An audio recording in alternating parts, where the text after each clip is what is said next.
Bon nga mo. May buntag sa itong ganang mga suking tigpaminaw. May buntag sa inyo, Sir Choi and Sir Kit. Yes. Salamat kayo sa pag-imbitar ninyo na mo diri sa inyong sibianan, and hopefully makahatag gamay nga informasyon nga importante sa itong mga suking tigpaminaw. Ang importante na ba, hapit na ba ang eleksyon? Ganun lang siguro na ninyong usapan engineer kanang distribution o supply. Adik man sila mo nag-supply kurente. Distribution man ang ilang biko. Sakto kayo, Sir Choi, no? Usa sa pinaka-importante nga mabulokon nga event nga umabot na to karon is kini yung election. Not just a normal election but presidential election. Mao gani ang magkuha na to sa to ang next 6 years sa to ang komunidad na niya. Isip na usa ka utility company, importante yun nga kami mga tagmig kasiguraduhan nga ato ang electric supply. Although sakto to, sir, dili kami may nagaproduce, igo lang may naga-distribute. Yes, but ato yung isigurado nga this coming election secured ang atong electric distribution.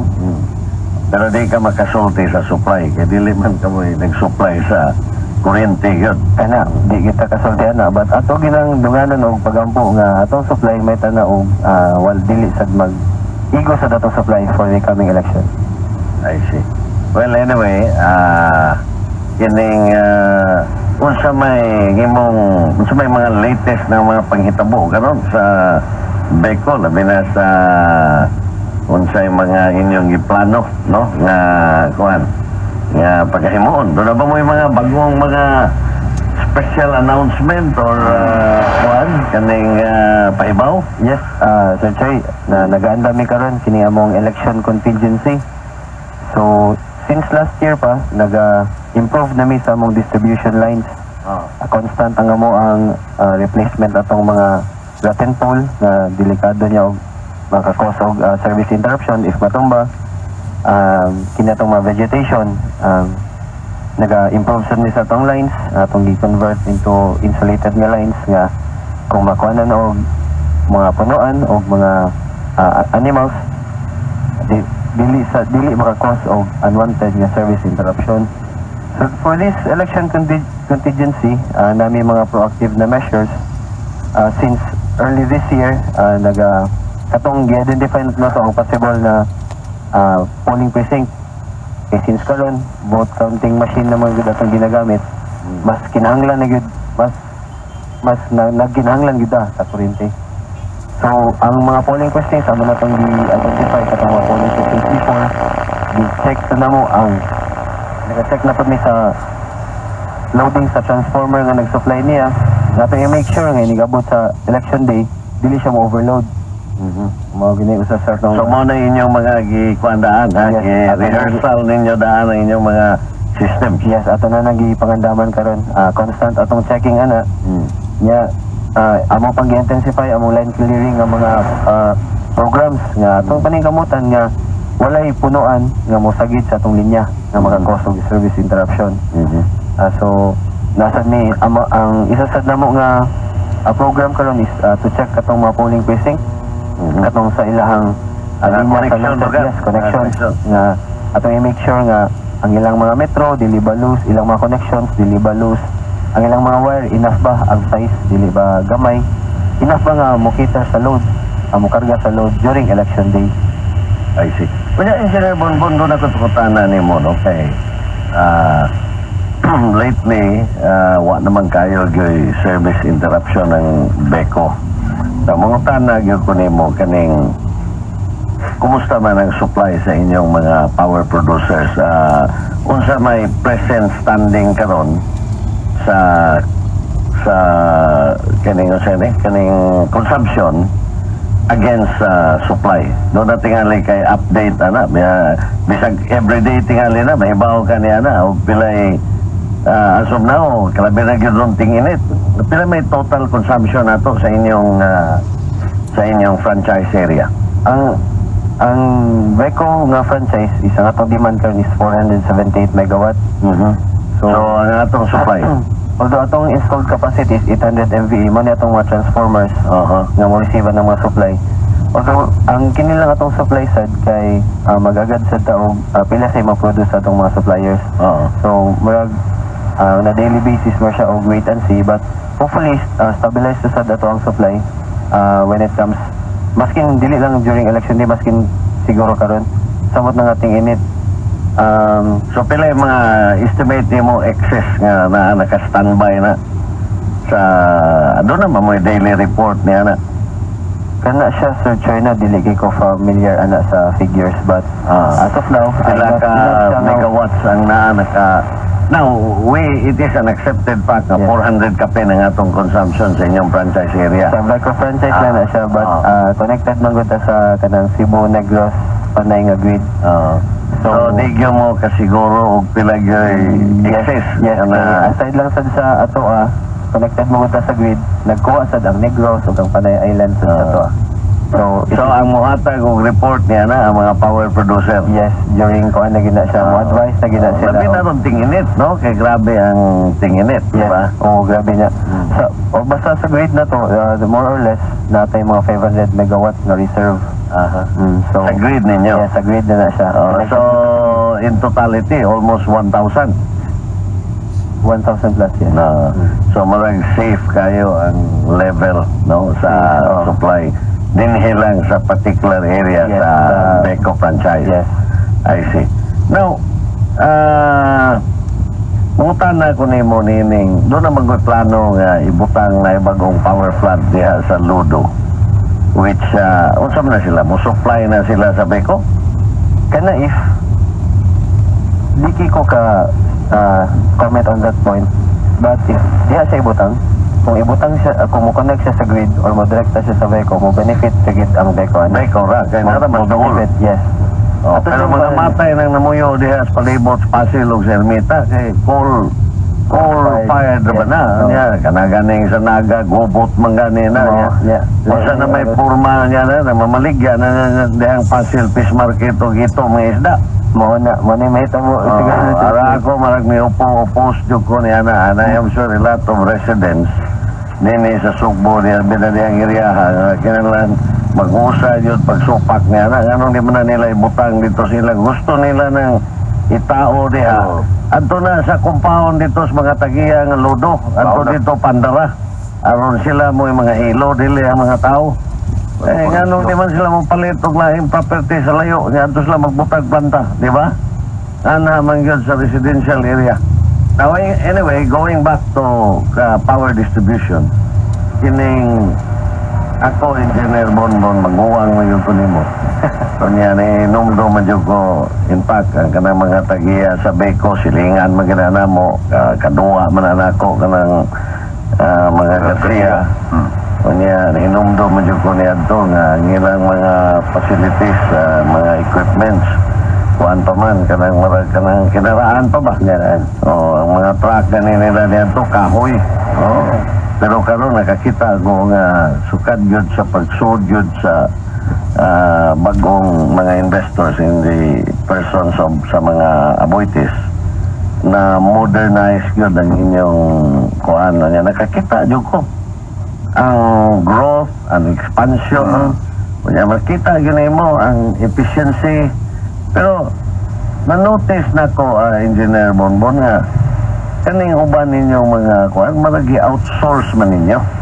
Kunya, kinira bang outsourcing usahay, mga gamay na kay sweldo, mga taspukan ba, tapulan, yun sa na ninyong monitor kay kanara ba, I think that's under you, kay power distribution ko na good.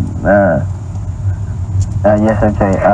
Although ang Beco karon nag-outsource na sa ato ang mga some of our services, but wala gid may baya amo gina-monitor. The more hinuon ta nga nag-outsource, the more gid nga mas vigilant ang company when it comes to sa una kung atong magbilang ato ang empleyado, pwede man nato og hawaon kung sa ato ana siya. But when mag-outsource na ta, mas dali papawaon. Dali papawaon to, we have to consider sa kinsa atong ipuli. So, before ta mo abot ang nga point nga magpabadlong sila, atog yung i-make sure nga ma-prevent na nato nga maingan nga binuhatan. So, nag-set mig mga measures nga dapat di kita mabot ato nga punto nga magbinuang sila, magbuhat sila og kuan. Nga we have constant communication with our partners na sila sa di make sure sa nila nga ang ilasang mga tao mo constant mo keep pace sa ato ang development standards po. Na kami sad sa VECO, since some of our services naman kay gina-outsource, na nami more time nga to look into kanang mga bagong technologies, karon mo try ta og mga bagong methods. So kana siya amo po nang gi-impart sa tong mga partners nga hopefully sad ilahas ang mga personnel maka keep up sad sa kanang type of development. So mas karon amo yung gi-make sure nga mas strict me when it comes to kanang sa mga services nga gipanghatag. I see. Now, kining inyong i-outsource gawas niya ng mga call centers ninyo, no? Kanang kuan. Ang inyong i-outsource, ang inyong maintenance sa mga linya. O sa may mga i-outsource ninyo? Kanang meter reading? Meter reading, bill delivery, mga line maintenance. Katong imong na-mention Sir Choy, katong call center. Nag-tap na may o kanang services outside. Now, going back na kaning sa meter reading, no? Kay lahir ba gining kana bitawng outsource niya.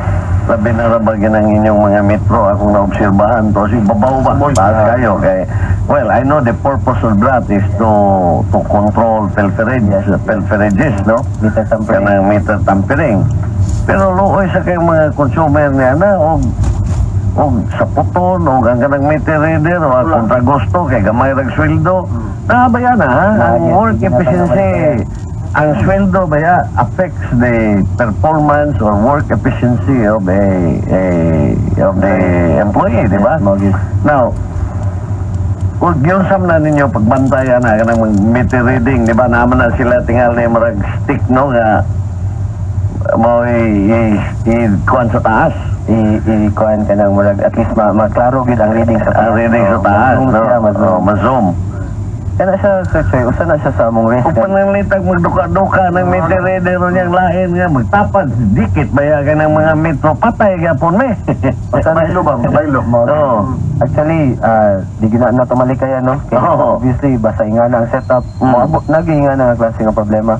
Usa na sa risk nga among i-consider pag sulod na mo sa kanang type of services. O nga, what if, ingani ang may tabo, magtinapulan, katimgingon Sir Choy, tinapulan, gisapot, or wala lang, plain ko lang yun yan, nasikat lang yun siya. So kana, amo na siyang i-consider nga risk. Amo na karon nga, naagay nagabantayan sa mga readings sa atong customers, kaya di po na to good. Di na mahimo nga ato po ng patakaan lang. Ato, if ever nga na ay kanang murag kalit na rice sa iyang consumption. Makita, masab, kinana, ang billing ninyo ron, doon na may mga graph. Na historical nga data. If mo gawas gani ang reading sa customer outside sa iyang historical na consumption, mag-triggering na mo nga tawag na ninyo nasa ni, wabang ni nakita sa reading o tinawag ba gini nga, mao ba gini yung consumption, basig na lang sa'yo, bisita nga iabot ba ron nga, nagpapesta ba siya, mo na kayo verify good. So kana siya, nagid mi, nagatutok ana good, kana nga steps, to make sure lang, sigurado good ang ato ang pag-kuhan.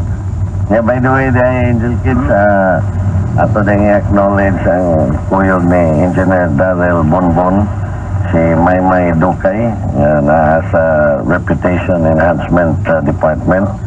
Primero, abin ako asawa, gikuyugan si Engineer Bonbon ng asawa, daong mantingali na sa asawa ng taga-Biko. Pero di ikaw ni assist niya, so ato lang i-acknowledge din nga niya, karon kauban niya. Niya, Engineer Darrell, sa may mga lain pang mga importante, I think you have some very important concern nga gusto ni mong mabatian o madungog sa atong mga tigpaminawan, labi na pa particularly the Beko consumers. Discuss lang sa akong gamay sa atong preparation sa election, Sir Choy, no? At akong na-mention ganina is mga proactive measures. Una na ni mo ipadayo, no? Ato sang atong oras god alas 11:19 niya Doon na ba may tulumanon dere sa usas mga labing popular kayong plywood nga ang nasuhito nini si Angel Kits. Angel Kits, take it away. Atong dakna alas 11:19 oras sa tabi sa Richmond Plywood. Ang plywood Kuan Engineer Bonbon, doon naman ka ay mga importante parte ng mga kabahin sa eleksyon, no? Sa inyong mga andam sa Beko, plano. inyong mga plano, sa mga pagabuhaton. Anyway, go ahead. Anong imong gustong ipahibaw? Sige Sir Joy, salamat kayo. So kato ganina atong mention ko proactive measures na ginabot sa Beco since last year pa to improve og ato ang mga lines and poles, ato mga distribution transformers nga during election at least dili gid sila mo fail, maka-secure gid ta og reliable nga energy distribution. So during election days, Sir Choy, di sa dinato when may tabuan lang na atay interruption sa ato ang mga linya sa gawas. So prepared na during election, we have mobilized emergency crews to key areas of our country. Sabi na katong na yung mga polling precincts na dito. Nag-mobilize sa og mga line construction gang. Just in case lang, worst case scenario na ating tumbang nga poste o ma-overloaded na transformer, at least na din makarespond. So, in short, sa military pa, red alert mo niya na so good pa ang eleksyon, Lunes man, no? So, Sunday pa, mobilize na mo. Actually, a week before, amo anang gina-orient ato ang mga partners, during election, dili lang ni sa normal nga situation. Kinanglan, double up, yes, ang prepare ang pangandam. So, at least a day before in place na yun, magasiguro sa mga consumidor nga in place na in case of doon ay mga emergency nga mga breakdowns of transmission, diba? Right before the election nga right before the start of the election proceedings na yun, in place na yun ato ang mga personnel dira. So, wa mo ay mga vacation leave, mga inyong mga except sa mga executives.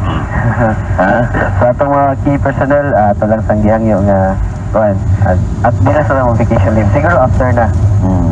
Kunya, Engineer Darrell Bonbon, kaning na-notice ko na yung mga batanon pa mga ka, kaning bata pa kayo. Marag, I think, kuwang ka, kaning marag technocrat na siya, tingala Angel Kits kay natako-dako ko dahil siya distribution service. Kining ang mo mga sakop pulo sa mga batanon yun, definitely. O na siya mga edad-edaran na. Mga kaedad rami. Mo ba? O mga kaedad. So no na di ay personnel overhaul sa ng Beko, ha? Kaya ang katong King of Engineer, si Tan ba? Si Manuel Tan. Wala na, no? Wala na. Nagabulog na. Noda ko ni sobra na to sa kalendaryo, Angel Kits. Itong yung mga amigo. Maratog ikaw tingali. Pasalon pa? O parehan ako, sad. Basta mo. O niya, ganing, so, after the election, di dayon mo mingon nga, iguman sa voting day, wala mo. Di na mo red alert. Doon na pati nga another day kay mag-ihapal ba na? Muraog, ang amo agad sa operations, week before and after election, nakapayulingon sa nga, naka-red alert pagid gihapon nga na. Iwa ta ka ba lamagod, ato yun, nindot yun na na murag ni die down na ang issue sa election, diha na mo. Pero sa mo adjud nga, sa mga service, nag-distribute og electricity, mura og always red alert gid mi. Ma-election day man or dili, dapat ready gid mi kay karon baya importante na gid ang kuryente gid sa tuwa. Di na gid mahimo nga wa gid tay kuryente. Tinood pero mas importante yung tubig. Mao na. Okay, way tubig pwedeng pahita. Mas bali pang may suga kina may dagang flashlight.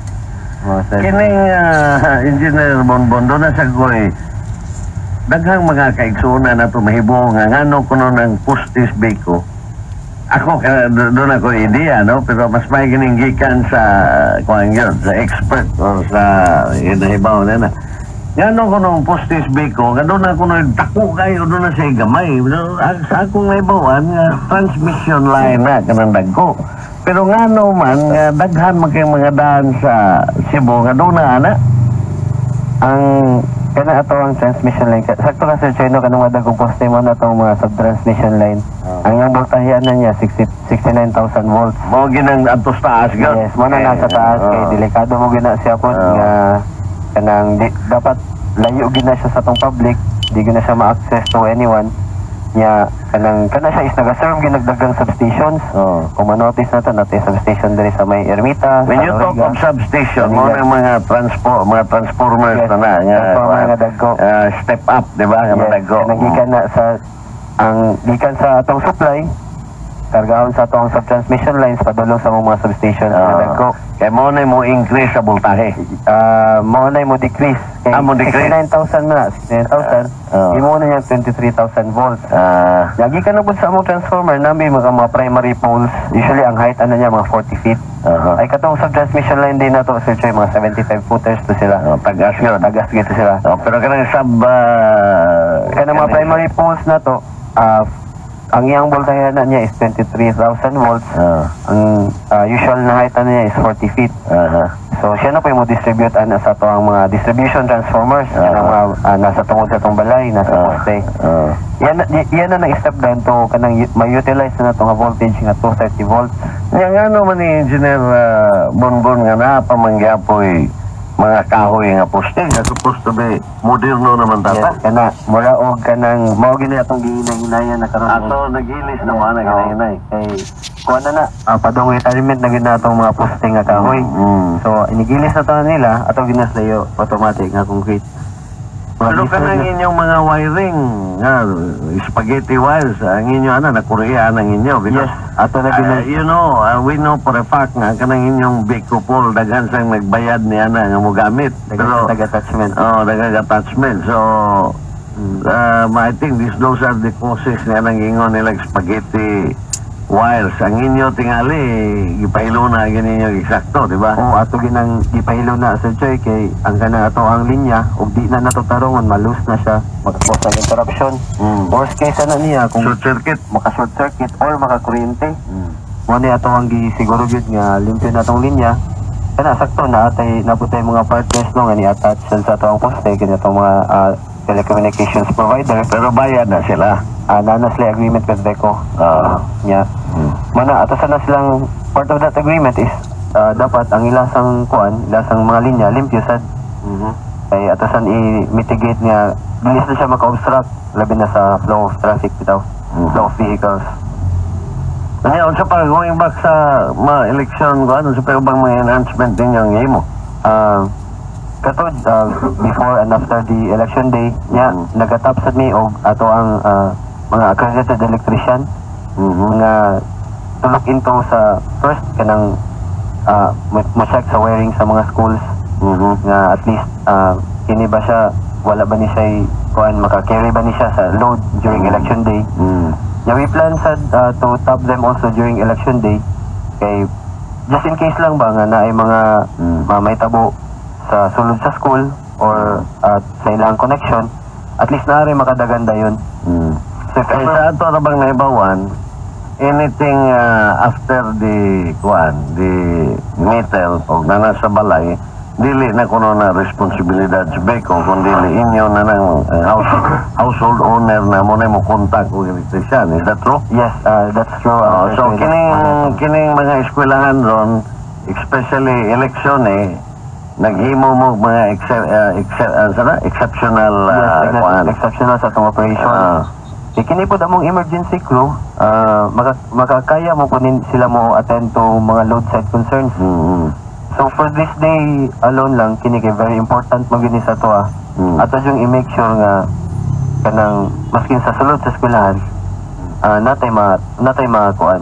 If ever nga na mo fail na siya dira sa sulod, pwede na mo intervene na mo ni ana. Makatabang tag-restore. Okay. So sa payuban Engineer Bonbon nga angay mahibawan sa atong mga tigpaminawan.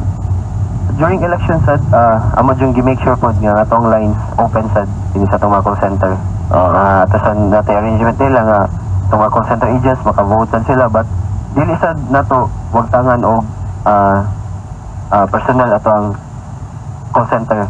So during election day makatawag gyapon ang ato ang mga consumers sa atong trunk line nga 2308326. So any concerns during election day or before election day or after election day, open na gyud atong linya 24/7. Sa ato pa, dili maglisod sila kontak. Dili ta maglisod og kontak. Pero doon ako'y pangutana nimo. Pwede nimo ni tubagon, pwede sa dili.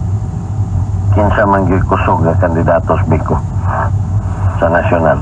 Na nimo tubagon ba nimo dili. Kana siya murag mo reserve na lang ko sa akong kuan nga dili sa nako sa bagon. Gini si Maymay, basta magkatubag niya ni si Maymay. Dili, quiet as Maymay. Pero nana, kamo doon na nagyumoy na disidihan kasi inyong butahan. Oh, nana, amo na nag-discussion na. Ikaw, May, nana ka? No? Sana ka, ha? Okay, sa butahan. Pagpadulong na mo, Dari. Naglalis na mi. Mau ba? Sa ato pa, lain-lain mo kandidato. Sa Vice President. Vice President. Marag ka nang inyong mga pahiyo, marag kibaw na kung kisa yung Vice Presidente. Yeah. So, no? Sa panguban, General? Katulang, Sir Choy, no? We are just, we are here to make sure nga ang ato ang distribution lines during election day, before and after election day, is secured good. If ever man gani, di ta mag-ampo nga na interruption, but if ever nga worst case scenario, maka-attend gid na BECO is in full force to attend to these concerns. Dili lang kaya to make it sure, assured pa yun. Ang atong mga consumers, labi na sa mga election inspectors, board of election inspectors. Kaya sila magyamuman sa mga voting centers. No? So at least naminaw na to, no? Ibaw na sila what to do. No? Yes. BECO is willing and able well prepared, meaning important event of the nation. No? Yes, Kaya maabot na pinilihay sa Mayo 9. Lunes ba na, Angel Kit, sa Mayo 9? Oh. Okay. So, parang ika-Domingo, maghuot ang simbahan niya, marag business Lord, nagpaminaw sa mga pagampo sa mga kandidato. Di ba, Angel Kit? No. Pero kadtong mga kandidato ang taning, di man tumuampo. Okay, so wala na tayo additional information, ha? Okay na to. Doon na lang ko ipakapin pangutana kining. How true is that ang inyong kanang sa SM ko, no? Nga BECO, I don't know, doon na ba kayo kuha nini nga i-close down ninyo? Wa may plano? For discussion. Daghan kayo na balaka niya na. Like me, for example, ako di kayo ganahan mo bayad bitawan ng mga say ka ng mga third party, ka ng mga inyong mga broker, no? Kay dili, unahin sa'yo, presyo kayo kurihan. Lahig itong you pay direct sa opisina. Kaya naikuan, makitaan din mo kisay Blimon, kisay Manubag, o Besan, well, anyway, that is also an outsourced personnel, pero BECO yun nag-operate niya na. Kaya doon na yung nagdaghang kayong mga konsumidor nga, kuwan na, na-worried ba sila nag-istorya nga, umusira ko naman yan ang inyong kagalingon nga mga pay centers, nga antos third kuwan, marag, digit sila ganahan yun. Pero ako silang hinawa mo, may mahim, sumog gusto sa kumpanya. Kaya, kuwan ba na, ang yun ako na, best kumpanya, dili ba kung sa inyong gusto. Kung sa'yo maayos kumpanya. Diba, Engineer? Oh. Okay, imo na lang parting statement, Engineer Daryl Bonbon, nga batanon kayo, nga marag look-alike, labanig. Marag batanon nga Duterte. Sa akong nakita, oh. Lami kay pahiyom. Lima na ko kisay ang presidente. Batanon sa bungbong. Batanon sa bungbong. Marag ni Masan. Aldab. Aldab. Nagkuyog sila. Babae o laki. May? Okay na babae? Okay lang Aldab.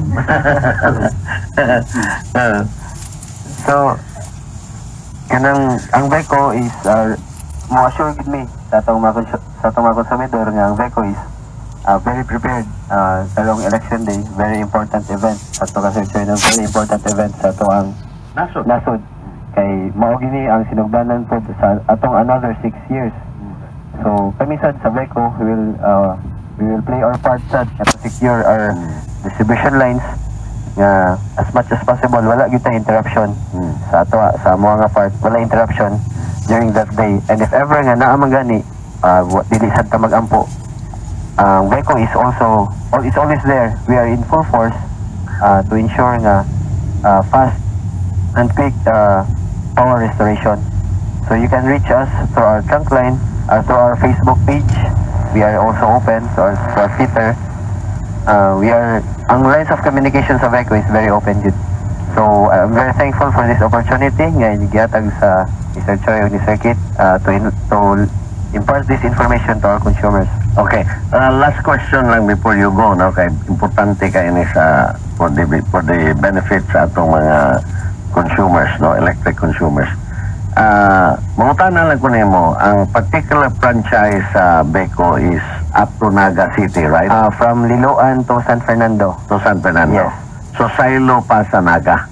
Silo pa sa Naga. So beyond Naga, lain na. Sa Sibek. Ang diresad sa North going Bay. west, kutob ra gyud sa boundaries Balamban. Yes, Cebu City, Balamban. I see. May na itong klaro. Dire sa kuan, ang Lapu-Lapu, separate na. Separate na siya. Sa BECO na siya. Now, Dumaguete City, BECO man na niya to. Is it still operated by BECO? Yes, sa una daw. Pero karon wala na. Wala na. Wala na. So, mo na gining inyong sa Visayan Yes, Electric. sa Visayan Electric Company. I see. Kaniliging BECO, Angel Kids, matkon ko niya na niya to. Kuhan yun, kanang gikan pa sinugdanan. Kahoy pa mga truck, anak, nito. Unya, salamat kayo, Engineer Darrell Bonbon, mga igala, nga atong nakauban ron, mga ginilabing dako-dako sa distribution services sa Visayan Electric nga nihatag yun sa ilang ganing kasayuran ba? Pag pasalig, dili lang kay pasalig, kay naka-kuha na yun, naka-line up na yun, doon sa ilang mga buhato nun, no? Sa umabot ng eleksyon.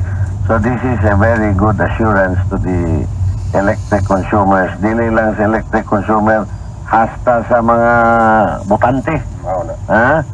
Unya, si Miss Maymay, salamat kayo, Miss May, ngayon mo may gidadaan dirig sa mga department head ninyo kay at least nining butanga, importante na imong pasaligan na itong dili lang pasalig, assured yun, may pong pan-engineer Bonbon. So, no brownout on election day, mga higala. Okay? Salamat kayo. And then, mga higala, itong oras,